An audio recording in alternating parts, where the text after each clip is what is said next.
and welcome to a short and sweet edition of Archive Thrifting.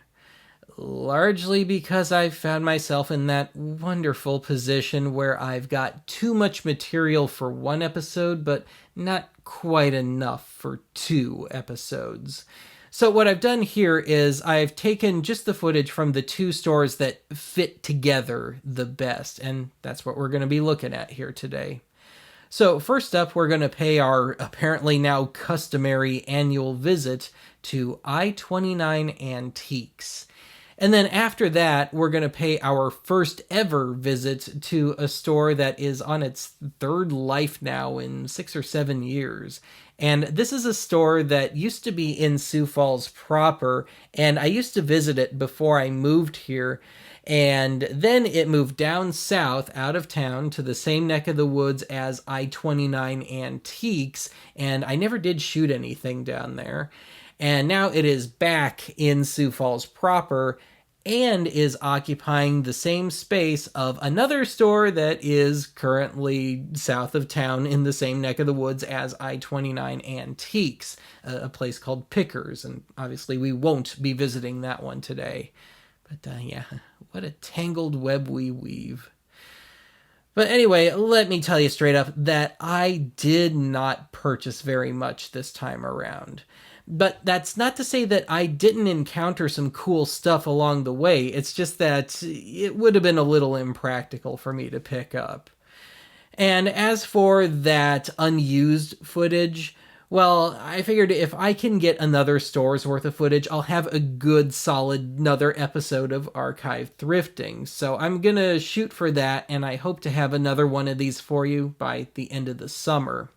Now, you might be asking yourself why I didn't just make one extra long thrifting episode, and I thought about it, but I figured, well, if I can split it into two, then that'll be one less week that you have to endure yet another Ben's junk. So consider it an act of mercy on my part.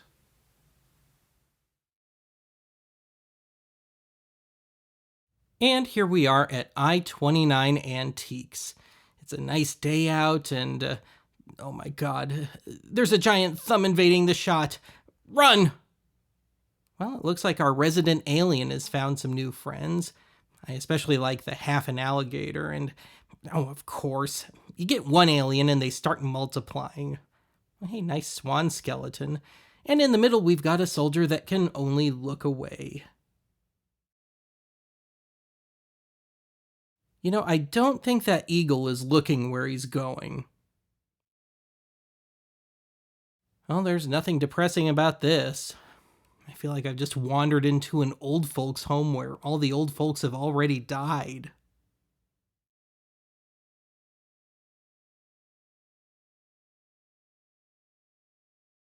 If I told you once, I told you a million times, use a damn coaster.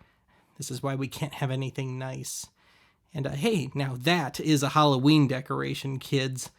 That'll scare off the little buggers. Well, you can't say it's not accurate.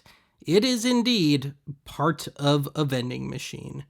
I love how low the odds are of that one person with that one vending machine that needs that one part actually finding this. Speaking of vending machines, check this out. A 1950s vintage 7-Up machine in relatively decent shape. I hope they still make glass 7-Up bottles. Oh, what are my other choices? Nesbitt's orange drink, Coca-Cola, and, yeah, of course, 7-Up. You know what, 7-Up sounds good. I think I'll have me a 7-Up, and, of course. 7-Up yours!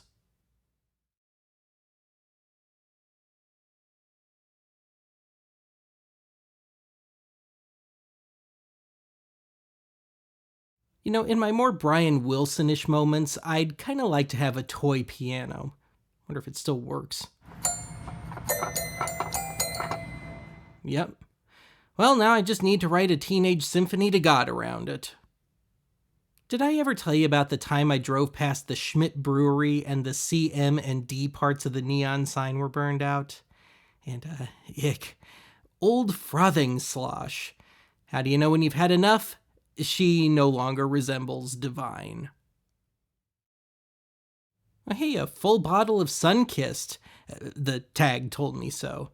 And hey, there's those ever elusive glass 7-Up bottles. And Fresca. I haven't had a Fresca in forever, largely because it's not very good. Oh, hey, a nice fresh bottle of Pepsi there. For 1962, anyway. Well, here's our requisite Conelrad sighting for the day. Not getting it because I'm a greedy little monkey and I don't want to advertise my shelter. Well, them's some pretty flies, y'all. You know, maybe it's because I'm probably of the last generation whose grandparents still had a rotary phone, but I've got a real soft spot for these. Haven't had a landline in a few years now, though. Oh, make me feel old, why don't you? I remember this exact machine and artwork, and this one still got the gum in it, and it's probably still good. I mean, like a Twinkie, it could probably survive a nuclear blast. Believe it or not, I used to play a fair amount of pool. Never did own my own cue, though, and the price was right, $8 a piece. Now, granted, I wouldn't know a good from a bad pool cue. I just always used whatever was handy, and it's just as well because I haven't played in about 10 years. And of course, only one of them still has the tip. Well, this is a bit of nostalgia. I used to own a Sony boombox just like this one back in the, I guess it would have been late 90s. CD, cassette, AM, FM radio, and the one I had was a piece of crap. Died in about a year, but man, do I remember the yellow and turquoise. So, what do they want for this? $26. Yeah, I've got better options now. Well, I can honestly say that I rarely see shoebox cassette recorders. I suppose I should have picked this one up so I can finally play those Timex Sinclair games that I got lying around. Granted, I would also need a Timex Sinclair as well, but still. I have long wanted a drum kit, set up exactly like this, and in this condition. Oh, wait, no, I haven't. And certainly not at this price. Jeez. At least throw in the kick pedal.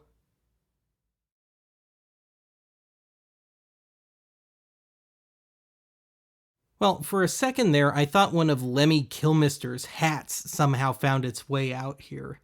Thought it might give me some talent, or at least a little intimidation factor. But yeah, I think it would just make me some dork with an undersized $9 hat. Avoid heart attacks. Drink beer.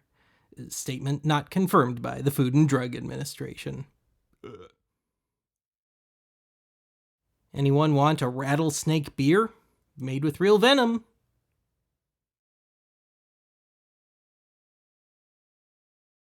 Well, I've done a Ben's junk on a later Quiz Whiz. Anyone who's seen it knows that I am just not a big fan of the game, but I gotta say, I prefer the design of this older one to my 90s version. Paging Gino Cuddy, I've got the mother of all awkwardly packaged Roy Rogers VHS sets for you.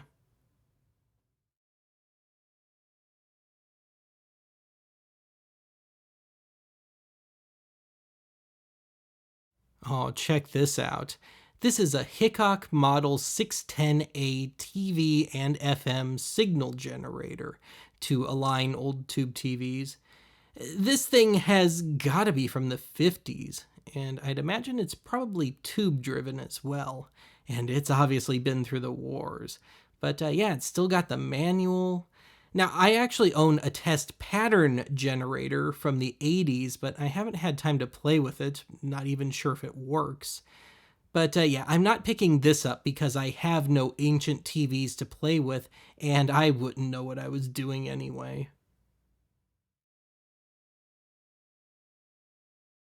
Okay, I have never seen one of these in person before.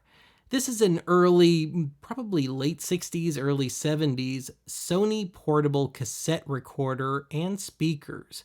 And it's a real old school, chunky, heavy, built like a tank piece of gear, complete with leather pouch. Yeah, nice chunky piano keys and metal knobs. Unfortunately, one of the speakers has really seen better days, and I have no practical use for this thing, and I really have no idea if $69 is a good price or not, but nonetheless, really cool to see. Now, this, dear children, is a man's oscilloscope. This is a Dumont 902 from the late 50s. It weighs like 800 pounds. And I would love an oscilloscope, but I think I'd be better served with one that's a little more contemporary and compact. But anyway, it's 27 bucks. No idea if it works. I'd probably blow up the building if I tried to use it. But man, I have never seen a real old school oscilloscope in person before.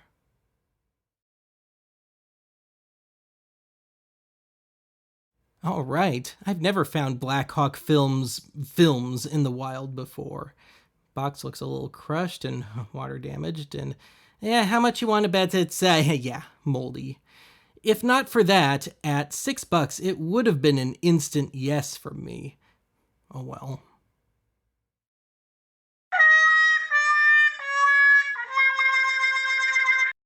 All right, let's check out the new and improved 605 Antiques in the space once occupied by pickers several years ago. Oh, here we go with the ringware thing again. Animals. Anyway, this is the first console stereo I've seen since moving here. And I mean, the specs on these things is never great. The turntable tone arm usually weighs a ton, but they always looked cool in that mid-century bourbon and cigarettes kind of way. Anyway, this is a pretty basic Zenith turntable AM/FM radio model. I kind of missed seeing these. Oops. How about that? A twofer. So this one's a Magnavox, and this is a first for me. I've seen them with built-in 8-track decks before, but never a reel-to-reel, and a reasonably nice-looking 3-speed reel-to-reel at that. Unfortunately, they weren't selling just the tape that was on there. I would have taken that just to see what was on it. But yeah, a proper 4-track, 2 tracks in each direction model. Don't see that every day. So you're telling me if I wanna... I better not plan on escaping for too long, or better yet, I should just call a cab. But anyway, speaking of VHS, I found a whole box set devoted to cats. Yeah, I'm not that desperate. But what really caught my attention was the 15 rating logo on this tape, which would make it British, and by turn a PAL tape. But upon further inspection, well, we've got some amusing misspellings, and on the tape itself, you'll see that Olivia Hussey is now Olivia Cussey. But yeah, this is on a T-series tape, as opposed to a European E-series tape, so yeah, something's fishy about this one. Okay, all the good Halloween decorations are apparently found in June. Duly noted. Now, how about this? A still-sealed 1961 Sherry Lewis Charlie horse puppet. I have no use for this, but man, this thing is immaculate. And a little unnerving. I mean, we're teetering on the edge of the Godfather territory here, but yeah, I'm sure $22 is good for somebody. Now, then we've got one of those hybrid hand warmer cigarette lighter deals, the kind that soldiers used to take into combat with them. Okay, a little bit of a rant here. Now, this is just a cute little toy to supposedly help you out when you go fishing, kind of sucking the sport out of it. Which brings me to my rant. I used to fish occasionally back in Colorado, and Colorado fishing is much nicer. You go, you find some obscure lake, and if you have a boat at all, it's just a little thing to get you out into the water, and it's just a nice, quiet little escape. Here, it's a damn blood sport. It's a competition to see who's got the biggest, most expensive boat, who's got the biggest, loudest stereo, how much idiotic bro country can you listen to, how much beer can you drink, how many toys can you have to help you catch fish because you suck at fishing, fish finder GPSs. It all just makes me sick. Needless to say, I'm in no rush to go fishing again.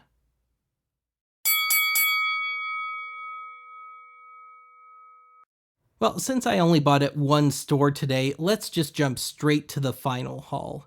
The haul for this episode consists of 2 VHS tapes, both for the cult pile. We've got Stitches, directed by my favorite, Alan Smithy, and of course I picked up Target Removed. As it turns out, it's a PAL to NTSC dub bootleg. Then we've got 4 CDs, all found off camera. We've got Alan Ball, and despite the text, it's actually called Ready. It's a pretty lame homemade stand-up comedy album. We've got a 10-minute demo reel for a stock music library in all its early 90s cheese glory. We've got Jack Schaefer, Delightful Styles and Sounds by Jack. It's a one-man band album, and it is glorious. Lastly, the only so-called real album in the lot, Carole King's Fantasy. This is the only time I've ever seen it on CD. Anyway, the cost of this haul is a record breaker for cheapest haul. $4.50 for the lot. And that is it for today. I'll talk to you again soon.